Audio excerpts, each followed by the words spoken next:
नमस्कार दोस्तों, बचपन के दिन में आप सभी का हार्दिक स्वागत है। एडल्ट जूनियर शिक्षक भर्ती का इंतजार कर रहे अभ्यर्थियों को अब और इंतजार करना पड़ सकता है, क्योंकि जो नोटिफिकेशन आज आने वाला था वो अब आज नहीं आएगा और इस नोटिफिकेशन के आने की उम्मीद अगले हफ्ते बताई जा रही है। तो नोटिफिकेशन नहीं आने की वजह से बहुत सारे चेंजेस हो सकते हैं इस परीक्षा की समय सारणी में। तो आइए वीडियो में आगे जानते हैं।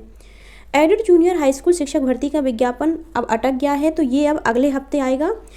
मैं थोड़ा सा जूम कर दे रही हूँ, आप इसको देखेंगे।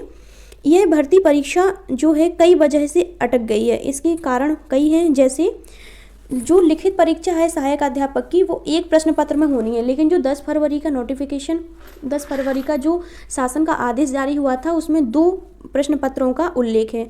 दरअसल ये 2 प्रश्न पत्र ना होकर सहायक अध्यापक भर्ती परीक्षा के एक ही प्रश्न पत्र के 2 खंड हैं। पहले प्रश्न पत्र में 50 प्रश्नों के सामान्य ज्ञान के 50 अंकों का सामान्य ज्ञान का प्रश्न होगा और दूसरे प्रश्न पत्र में सब्जेक्ट चूज करने के लिए 100 अंकों का प्रश्न, दूसरे खंड में 100 अंकों का प्रश्न पत्र होगा।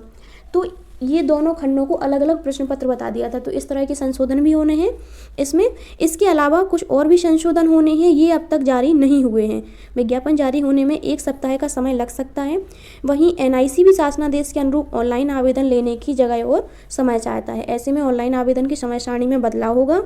प्रदेश सरकार ने 4 दिसंबर 2019 को उत्तर प्रदेश के मान्यता प्राप्त जूनियर हाई स्कूलों की भर्ती की 7वें संशोधन को मंजूरी दी। 1 साल बाद इस भर्ती का अध्याचन भेजा गया। भर्ती में प्रधान अध्यापक के 390 पद हैं और सहायक अध्यापक के 1504।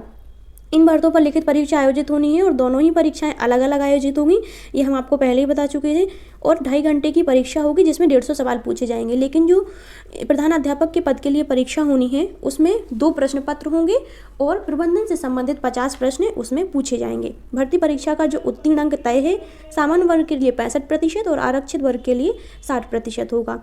इस तरह से संशोधन के अनुसार मेरिट तैयार की जाएगी और जो समय सारणी है इसकी घोषित की जाएगी। लिखित परीक्षा की तारीख भी बदल जाएगी, ये आप लोगों को अभी बताया हुआ है, क्योंकि विज्ञापन अगर आज आ जाता तो सारी चीज़ें शेड्यूल के अकॉर्डिंग हो जाती। विज्ञापन ना आने की वजह से लिखित परीक्षा की तारीख भी बदल सकती है। जो पहले 11 अप्रैल थी अब वो आगे पोस्टपोन होने की संभावना है। ऑनलाइन आवेदन 22 फरवरी से होने थे, तो ये अब मार्च के प्रथम सप्ताह में होने की उम्मीद है। आप सभी का हमसे जुड़ने के लिए बहुत बहुत धन्यवाद।